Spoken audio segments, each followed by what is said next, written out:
Welcome, one and all. 30 weeks in, 55.7 pounds down. Lean mass largely preserved. Strength maintained.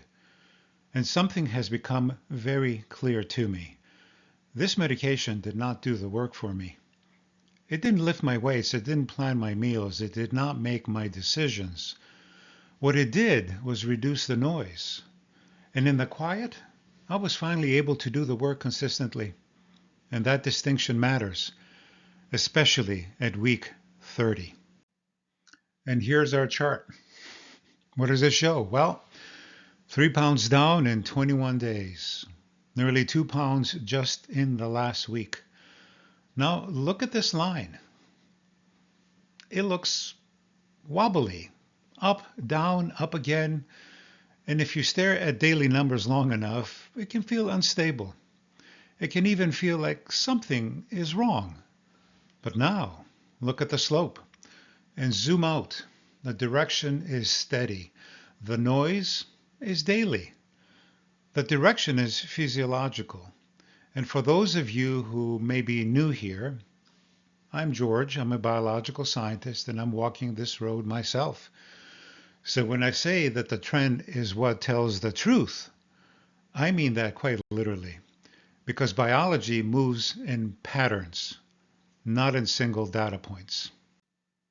Now think of this. At 200 pounds, a 1 pound shift is 0.5% of body weight. 0.5%. And that can happen from just sodium, from glycogen shifts, from inflammation after a hard workout, from one poor night of sleep.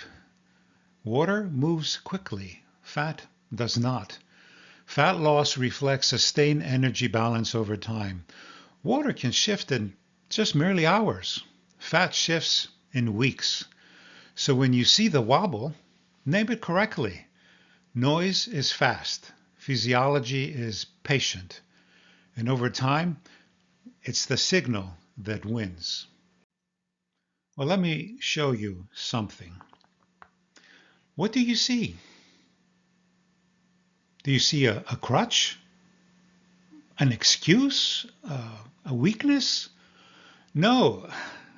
You see a tool. Without these things blur. I can function, but not clearly. Edges soften.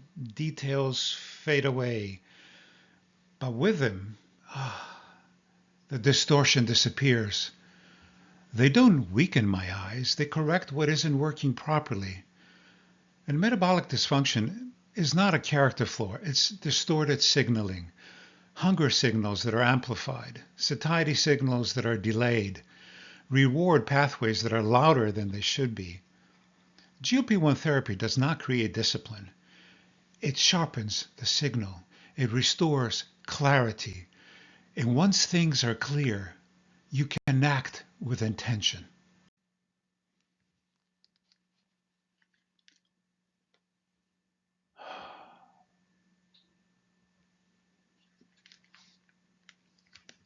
Do you feel that?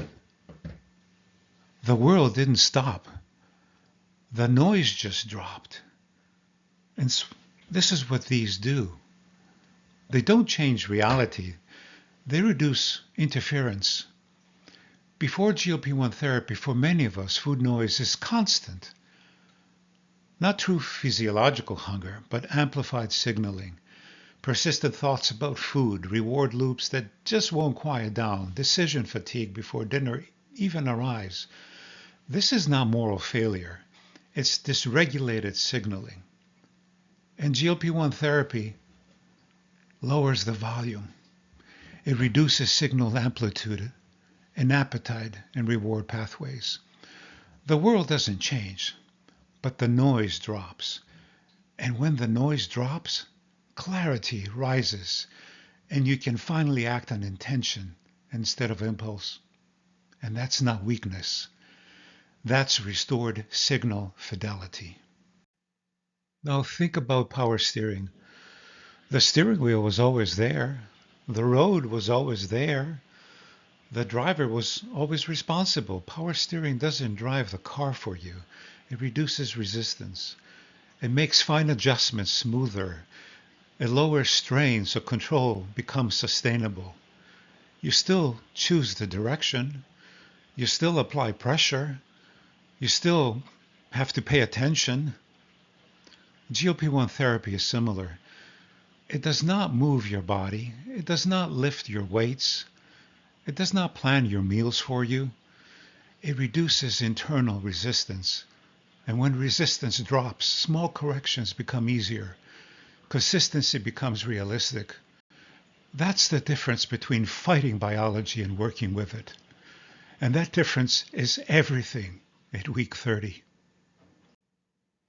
So a crutch supports injury. It stabilizes weakness while something heals. But it does not build strength. Now look at this. A tool extends capability. It increases force. It improves precision. A crutch compensates for collapse. A tool expands capacity. That distinction matters. This medication did not rescue me from effort. It increased my ability to apply effort consistently. It did not replace discipline. It made discipline sustainable. Okay, so now let's come back to the evidence. This slope that you see here did not happen from motivation alone. Motivation rises, motivation fades. This happened because interference dropped, because clarity improved, because consistency became realistic. 55.7 pounds down. Lean mass largely preserved. Strength maintained and some areas improved. Visceral fat reduced. That's not what a crutch produces. That is what applied effort over time produces. The tool did not create the slope. It made the slope possible.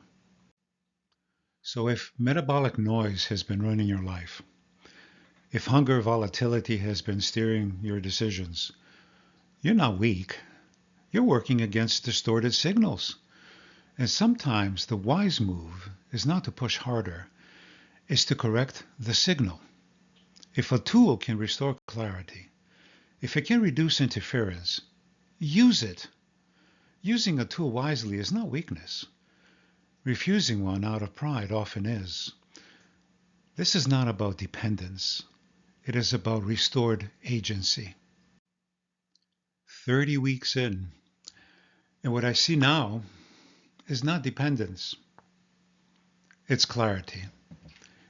It's quieter signals. It's consistent effort applied over time. This medication did not carry me. It reduced interference so I could carry myself. The goal is not reliance. The goal is restored agency. The goal is strength, especially as we age. The goal is stewardship of the body we have been given. And if a tool helps you do that wisely, use it.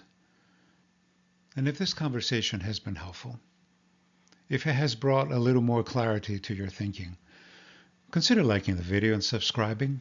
It generally helps those conversations reach other older adults who may be struggling and wrestling with the same noise. Now, as I always say, remember, stay curious, be patient with your body, and be at peace. This is George with GLP-1 for Seniors. And God willing, I will see you next time.